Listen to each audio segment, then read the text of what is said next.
This entire structure is about to collapse. Maria Lopez, an experienced welder, knows something is wrong with the tower. A deadly flaw that no one else sees. In a world of steel beams and stubborn bosses, proving her point could cost her everything. Hello, everyone! This is Tales Unveiled. Today, a new story. The skyscraper stood unfinished, its jagged top piercing the sky. Maria tied her ponytail, the wind fluttering her worn coveralls. Another day in paradise. Below the construction site, steel structures buzzed, shouted, and rang. Machinery worked tirelessly. She was used to the noise, used to being the only woman among a sea of helmets. It was the price to pay to do what she loved. Her cramped trailer was a refuge, with dirty tools and faded blueprints. She studied the latest data on the central support beams. Support beams are the heart of the entire structure. Something troubled her from within, a wrongness she couldn't quite pinpoint. Welding was in her blood. Her father, a man with calloused hands and quiet pride, taught her everything. He didn't live to see. The framed certificate on the trailer wall was his, not her graduate diploma. Instead of lecture halls, she faced a steel jungle and a constant chip on her shoulder. "Lopez!" the foreman barked, cutting through her thoughts. Buzz is his name, she thought, a man who seemed born squinting into the sun. "Welding inspection, Sector 5, and make it snappy. The suits are breathing down my neck," he ordered. Sector 5 was racing to meet an impossible deadline. The half-built skeleton of the structure made her stomach clench.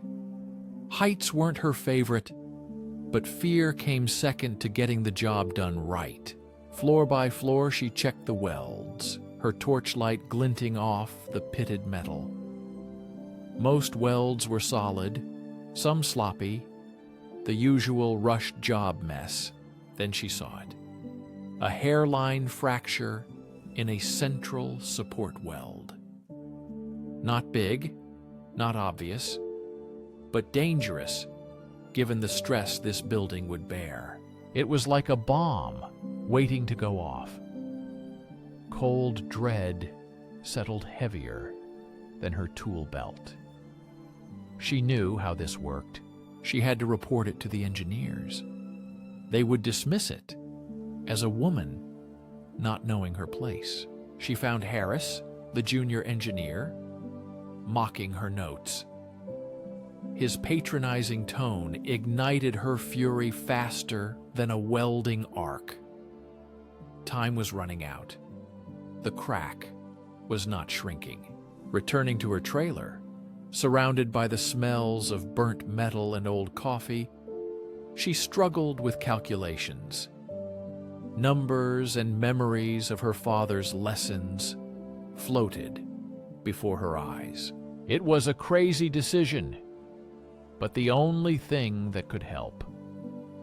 The sun was setting, painting the unfinished tower with a bloody red light, intensifying the feeling that something was wrong. Sleep became a battle she lost. Before dawn, the trailer shook from the arrival of the first cruiser. Today was not the time to be silent. It was time to be heard. Even if she had to fall under the weight of a mistake, she met Buzz's gaze, surrounded by blueprints, his face clenched like a fist when he saw her. "What now, Lopez? Another one of your bright ideas?" he asked.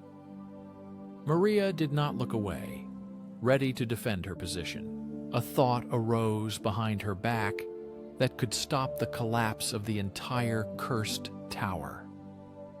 He smirked, but a flicker of interest, mixed with doubt, appeared in his eyes. She shoved a crumpled sheet with calculations and a sketch at him. The metal table trembled with tension. The beams, the load distribution, everything was wrong, though only slightly.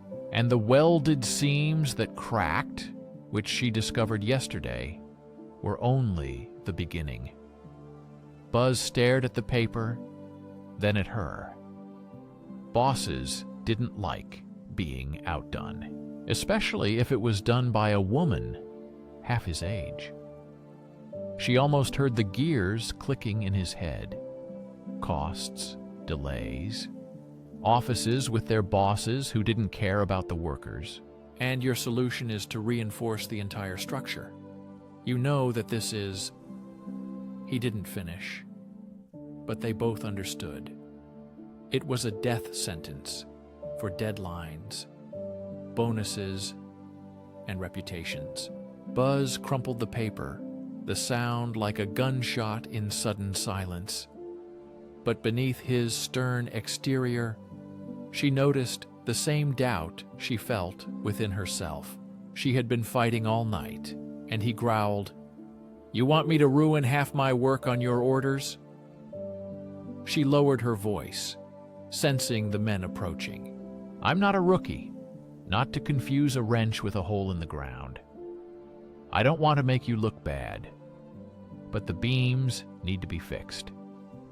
Otherwise, this place will become a grave." Something in her tone struck Buzz. He scratched his chin, the stubble scraping like sandpaper. "If you do this, you will fail. Your skin is on the line, Lopez." She nodded, knowing there was no other way. The next hour flew by in chaos. Buzz shouted orders, engineers bustled about, panic began to grip the team. Maria was pushed aside. The woman who had just saved their lives was ignored. She retreated to her trailer. Around her were ghosts of the best plans, now almost in dust. The evening light cast sharp shadows on Buzz's face when he found her. "The suits want your head," he said without mercy. But the structural engineers checked the calculations, and the relief crashed over her like a wave, leaving her weak in the knees. He kicked at a loose bolt, then met her gaze with grudging respect she never thought she'd earn. "Damn lucky for a lot of us. You ain't as green as you look." News spread like wildfire. The crew, first whispering and resentful, now looked at her differently, not as a woman, not just a good welder, but as someone who stopped them all from being buried in their work. The cocky engineer sidled up with mumbled apologies she barely heard. Buzz even grunted something passing for a thank you. The deadline got shredded. The suits in their shiny offices might curse her name. But down here, in the world of iron and sweat, she'd earned her place. It wasn't a promotion, not yet, but it was a start. The repairs stretched into weeks. Maria worked harder than she ever had, welding through double shifts, ignoring the ache in her bones. Her father would have been proud. Some nights, when the skeletal tower pierced the starry sky, she'd catch Buzz watching her, not with distrust anymore, but with grudging respect that spoke of earned trust and shared hardship. The last of the reinforcements settled in place, stronger than before. He entered her trailer and tossed a battered hard hat onto her workbench. "It ain't fancy," he said, "but it's yours." Foreman's position opened up. "Think you can handle it?" The trailer seemed to tilt under the weight of his words. Maria examined the hard hat in her calloused hands. She thought of her father, the quiet pride glowing in his eyes, his faith in her unmatched by anything on the site. "Don't know," she said finally, "but I reckon I owe it to him to try." Buzz grunted something like approval. The walk back to the tower was not for celebration, nor for giving up. The wind cut at her, a harsh reminder of her challenges. The construction site throbbed beneath her feet. The noise was now familiar, reminding her of risks and the work yet to be done. Months later, she stood on the finished tower. The city spread out before her like a broken toy. Foreman Lopez sounded okay, but it did not erase hard stares from some older men. She looked at Maria. It was something at least. But real change is a battle you fight every day, not a single decision. She gripped the railing, the metal cold against her hands.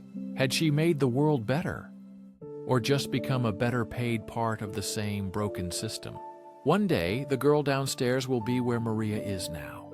If you enjoyed this story, click the like button and subscribe to the channel for new tales. Tell us in the comments with one word what feelings this story evoked in you. While you're here, watch the video currently displayed on the screen. See you next time.